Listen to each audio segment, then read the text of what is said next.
का जो विजन है वो क्या है, उनका जो विजन है सारा करप्टेड है।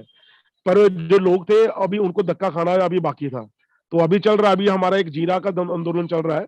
जीरा में एक मार्लबोरोस ब्रदर्स करके अल्कोहल फैक्ट्री है, तो उसमें काफी सियासी लोगों का भी पार्टनरशिप है। तो सबसे अगस्त महीने में सबसे पहले हम थे जो वो मुद्दा उठाया था, और स्पीकर जो संदवन जी हैं उनसे मिले थे हम, जो आजकल नीतीश कुमार के साथ मतलब कि मेलजोल बढ़ा रहे हैं। तो उनके नजर में हमने ये चीज लाई थी। वो अगले दिन ही 11 दिन की छुट्टी पर वो अब्रोड चले गए थे। तो अब हमारे एक मेरे खुद के दोस्त मित्र बन चुके थे, तो उनकी अभी देहांत भी हुआ है उसी के कारण, उसी गंदा पानी के पीने के कारण, जो 25 साल से अभी वो सही नहीं हो सकता। तो पंजाब में पानी में काफी कम मुद्दा चल रहा है।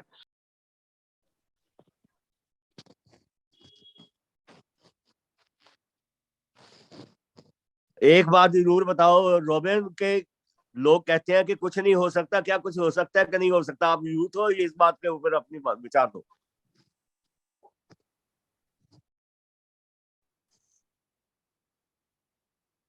जी, हो तो बहुत कुछ सकता है, पर यह है कि पहले सिस्टम को समझना पड़ेगा।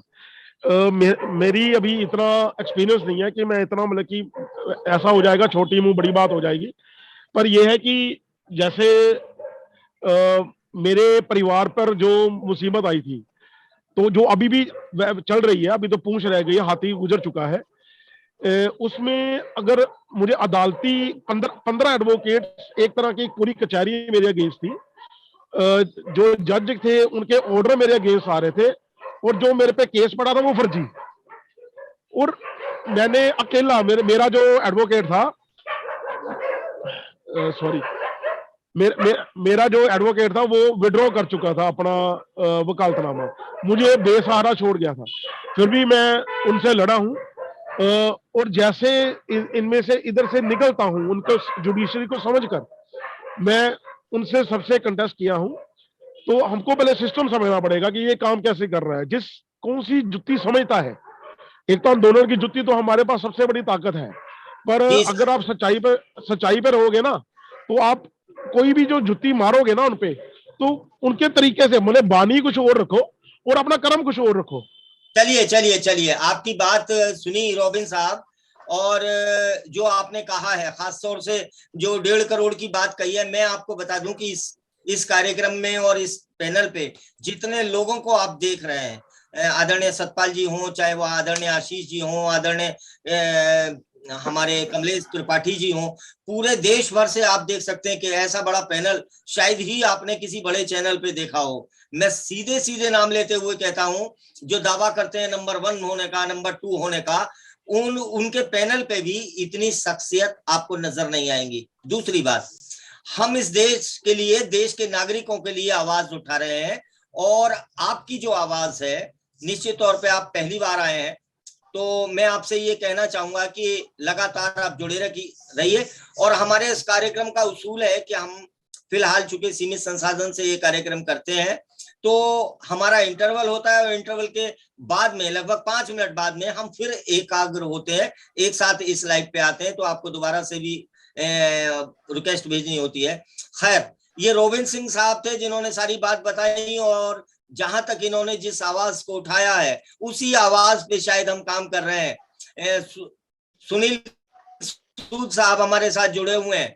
सुनील जी, आप कुछ कहना चाहते हैं तो बताइए। चूंकि आज हम एक नए प्लॉट पे काम कर रहे हैं, हमने ये महसूस किया है कि इस देश को अगर इसके सही लोकतंत्र को, सही संविधान को लागू करना है, तो जो नागरिक है देश का, उसको उसका अधिकार दिलाना पड़ेगा। और इसी सोच के साथ हमने कोशिश की है कि भारतीय व्यवस्था कर्तव्य निगरानी नागरिक समिति बनाई जाए, जो तमाम देश के हुक्मरानों पर निगरानी करे, निगाह रखे कि ये चोर कहीं चोरी तो नहीं कर रहे हैं। चूंकि हमने वेतन और भत्ते पे जिन लोगों को नौकरी दी है, इस नागरिक ने नौकरी दी है, वही नौकरशाह उस नागरिक का दमन करते हैं। खैर, हम चलते हैं थोड़ा और दूर। इस समय हमारे साथ में मौजूद है देवेंद्र अग्रवाल साहब। आप कुछ कहना चाहते हैं सर? हाँ जी, मैं कहना चाहता हूँ। मैं ये बोल रहा था कि क्या पॉसिबल है कि आप मुझे शेयर का ऑप्शन दें। मैं एक छोटा सा एक 2-3 पेज का प्रेजेंटेशन आपको दिखाना चाहूंगा। सर आज तो संभव नहीं है, लेकिन 2-3 दिन में ये प्रॉब्लम सॉल्व हो जाएगी, क्योंकि हमारा नहीं, ये इसमें आपको कुछ नहीं करना है। आप जो है मोर में जाएंगे, मोर में आपको सिक्योरिटी दिखेगी। सिक्योरिटी में तीसरे या चौथे नंबर में ना शेयर रहता है, उसको बस आप ऑन कर देंगे तो हम शेयर कर सकेंगे। तो इसके लिए आपको अलग फीचर की जरूरत नहीं है। सर तो हम अगले पार्ट में, तो हमारा अगला पार्ट चूंकि ये खत्म होने वाला है, तो अगले पार्ट ठीक है, में हम अगले इस- पार्ट में, जब तक आप अदर ऑडियंस को कर लें, नेक्स्ट जी पार्ट में बिल्कुल वैसा बिल्कुल करते हैं। बिल्कुल बिल्कुल जी। आदरणीय त्रिपाठी जी, आप देश के अंदर न्यायिक यात्रा ले जा रहे हैं। मैं चाहता हूं उस न्यायिक यात्रा की कुछ समरी आप बता दें, क्योंकि कल इस कार्यक्रम में थोड़ा व्यवधान पड़ा था। नहीं, हम जो कार्यक्रम अपना शुरू कर रहे हैं, हम भी पीड़ित हैं, और उसमें जो भारत की न्याय व्यवस्था है, हम चाहते हैं कि जो विवादों की निराकरण है, इसका 1 साल में अंतिम रूप से हर व्यक्ति के विवादों का निराकरण कर दिया जाए। अंग्रेजों द्वारा जो देश की न्याय व्यवस्था बनाई गई थी, वो व्यापार था उनका। उनको देश के न्याय और इससे कुछ मतलब नहीं था। वो व्यापार आज भी भारत में चल रहा है। तो एक तो न्याय का व्यापार खत्म कराया जाए, भारत के सभी लोगों के लिए न्याय के दरवाजे खोल दिए जाए, कोई उनसे शुल्क न लिया जाए, और टाइम लिमिट में उसका विवादों का निराकरण हो। तो इसमें जो व्यवस्था है, हमारी भारतीय सर्वोच्च न्यायालय में अनुच्छेद के 144 और 145 में सुप्रीम कोर्ट को ये व्यवस्था बनाने का अधिकार कानून ने दे रखा है। तो पर सुप्रीम कोर्ट भारत का इतना कमजोर है कि वो, उसके पास ना तो प्रशासनिक पावर है और अधीनस्थ न्यायालयों के पास जुडिशियल पावर नहीं है। इसलिए हर व्यक्ति भारत में अपने विवेक से निर्णय कर रहा है। तो न्यायपालिका का क्या विवेक है, हम सब ये जानना चाहते हैं। तो पहले ये तय हो कि न्यायपालिका कौन है, सुप्रीम कोर्ट है कि हाई कोर्ट है कि डिस्ट्रिक्ट जज है कि व्यवहार न्यायाधीश है। तो उसका जो हमने तरीका निकाला है कि हिंदुस्तान में भारत के सभी उच्च न्यायालयों पर एक प्रतिनिधि मंडल जाए और वहां पर इसकी एक समितियां बनाई जाए। सुप्रीम कोर्ट में पिटीशन फाइल किया जाए, जिसमें केंद्र सरकार और राज्य सरकार पार्टियां हो, जो भारत की राष्ट्रीय नीति बताएं कि आपकी राष्ट्रीय नीति क्या है, और नीति जो बने उसका प्रक्रिया, उसको लागू कैसे हो, ये सुप्रीम कोर्ट का काम है। तो अनुच्छेद 144 में उनको अधिकार है, 144-45 में, और अनुच्छेद 50 में। मैं आपको बता दूं आदरणीय त्रिपाठी जी, जिस बात को कह रहे हैं इसके विस्तार में हम सारी बातें जानेंगे, समझेंगे। और एक सूचना जो मैं आपको देना चाहता हूं कि बहुत जल्दी 3 जनवरी से ये एक न्यायिक यात्रा जबलपुर, भोपाल और फिर नई दिल्ली सुप्रीम कोर्ट पहुंचने वाली है। और इसमें इसका जो मकसद है वो ये है, हर देशवासी को न्याय मिले। इसका मकसद है कि हमारे देश में जो 5.5 करोड़ मुकदमे हैं, उनकी संख्या तत्काल आधी हो जाए, क्योंकि ऐसा होना चाहिए। हमारे देश में होता यह है कि 10-20 साल हमको लग जाते हैं और फिर भी न्याय नहीं मिलता, सिर्फ निर्णय मिलता है। तो आदरणीय त्रिपाठी जी के साथ साथ हम हैं, और हम कोशिश करेंगे कि इस राष्ट्रीय यज्ञ में हम भी शरीक हों। एक नए कॉलर हैं हमारे साथ में आज, एस.के. अंसारी साहब। एस.के. अंसारी साहब, मेरी आवाज अगर आप तक पहुंच रही है और आप कुछ कहना चाहते हैं तो आप आ जाइएगा। और साथ ही M.K. अंसारी भी हैं, M.A. अंसारी, माफ कीजिएगा, M.A. अंसारी साहब। जसवंत राजपुरोहित हमारे साथ हैं। तो आप जो भी अगर कुछ कहना चाहते हैं, अपना वीडियो ऑन कीजिए और हमारे साथ आइए। जसवंत राजपुरोहित जी, M.A. अंसारी साहब, S.के. अंसारी साहब। अरे ऐसे कोई मीटिंग है अरे।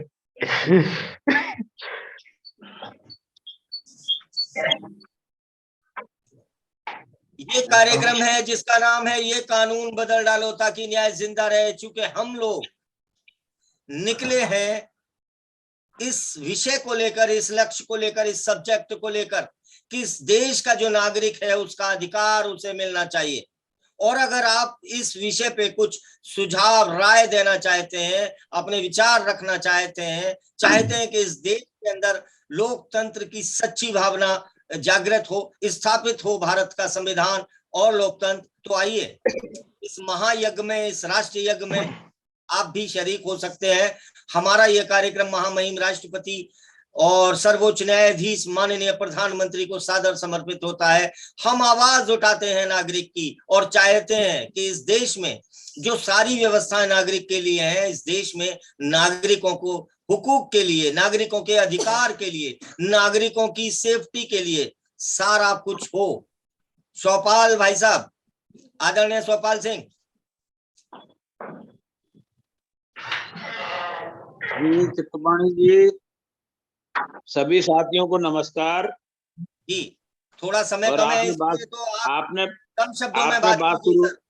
आपने बात शुरू की थी कि किसी ने डिमोलाइज करने की कोशिश की, तो उस पर मैं ये कहना चाहता हूँ आपकी तरफ से, कोई साथ ना दे मेरा चलना मुझे आता है, कोई जी। साथ ना दे मेरा चलना मुझे आता है, और आग से वापे को जलना मुझे आता है।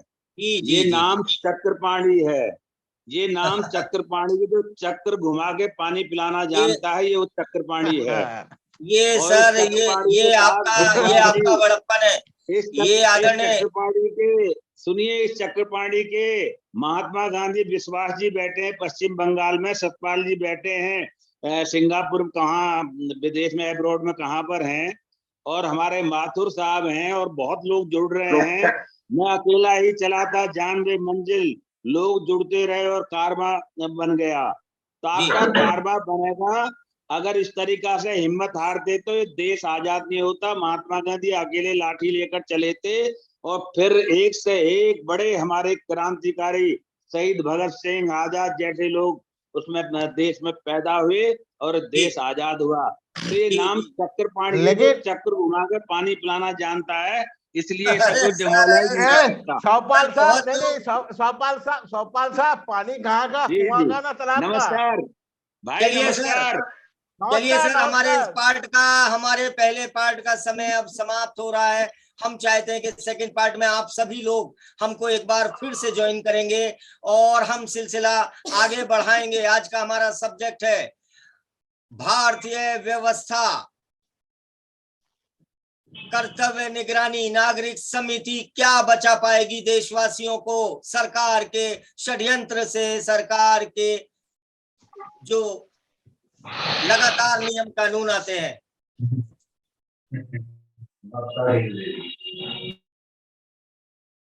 Recording stopped.